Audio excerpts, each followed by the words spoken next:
এই পুটেদা খেলতে যাবি না?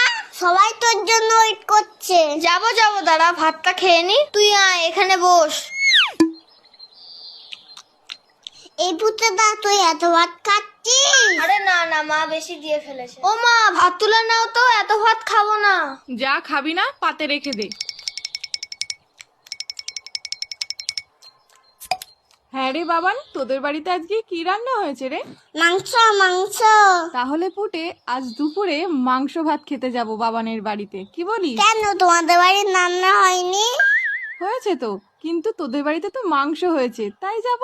পুটেদা এত ভাত খেয়ে নিল, তাহলে তো আমাদের সবার ভাত খেয়ে নেবে। হ্যাঁ মা, যাবো যাবো। না আমি তো মিথ্যে কথা বলেছি। বাবা তো পচা কাতলা মাছ এনেছে বাজার থেকে। আমি এখন যাই, সবাই আমাকে খুঁজ